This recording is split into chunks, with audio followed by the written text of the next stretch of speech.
Alright, let's dive into something that's been making headlines lately. Prime Minister Mark Carney's announcement of a $2.7 billion investment to build rental homes in Toronto. Now, on the surface, this sounds like a solid step toward addressing the housing crisis, right? But personally, I think there's a lot more to unpack here. What makes this really interesting is the scale and the specifics of the plan. We're talking about 18 projects, over 5,600 homes, and nearly 2,000 of those being affordable or deeply affordable. That's not just a drop in the bucket, it's a significant move. But here's the thing, Toronto's housing problem didn't happen overnight, and $2.7 billion, while substantial, is just one piece of a much larger puzzle. One thing that immediately stands out is Carney's emphasis on partnership. He's not just throwing money at the problem. He's talking about collaboration between the private sector, nonprofits, and all levels of government. In my opinion, this is where the real potential lies. For decades, Toronto's housing market has been a mess, skyrocketing prices, limited supply, and a lack of affordable options. Carney's approach acknowledges that no single entity can fix this alone. But what many people don't realize is how rare this kind of coordinated effort actually is. It's easy to announce funding. It's much harder to get everyone on the same page. So, if this works, it could be a blueprint for other cities facing similar crises. Now, let's talk about the project themselves. 9 of them are on city-owned land, which is huge. Why?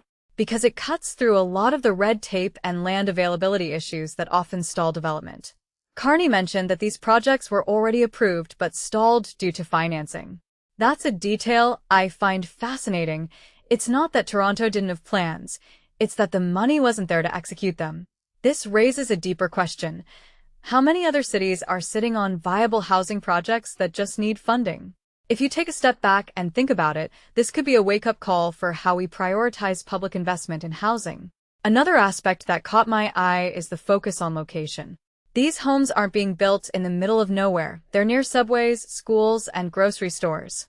What this really suggests is that the government is thinking about housing as more than just a roof over your head. It's about creating communities where people can actually live, work, and thrive. Personally, I think this is where a lot of housing initiatives fall short. They build units but forget about the infrastructure and amenities that make a place feel like home. So, kudos to Carney and Mayor Chow for keeping that in mind. But here's where I'm a bit skeptical. The timeline. Construction on 4,500 homes is supposed to start by the end of this year, with substantial completion by March 2031. That's almost a decade away. In my opinion, that's a long time for people who are struggling with housing right now. Yes, building takes time, but what about the folks who can't wait that long? This raises a deeper question. How do we balance long-term solutions with immediate relief?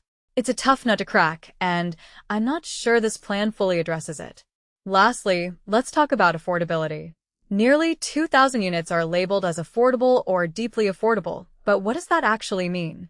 Affordability is relative, and without clear definitions, it's hard to know if these homes will truly be accessible to low- and middle-income families.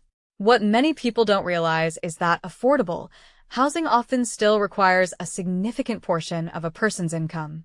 So, while this is a step in the right direction, I'd love to see more transparency around who these homes are actually for. In closing, I think Carney's $2.7 billion investment is a bold move and a much-needed one. It's not a silver bullet, but it's a start. What makes this really interesting is the potential it has to set a precedent for how governments tackle housing crises. From my perspective, the success of this initiative will depend on how well the partnerships hold up, how quickly the projects get off the ground, and how truly affordable the homes end up being. So, let me ask you, do you think this plan will make a dent in Toronto's housing crisis, or is it just a drop in the ocean? Let me know your thoughts in the comments below.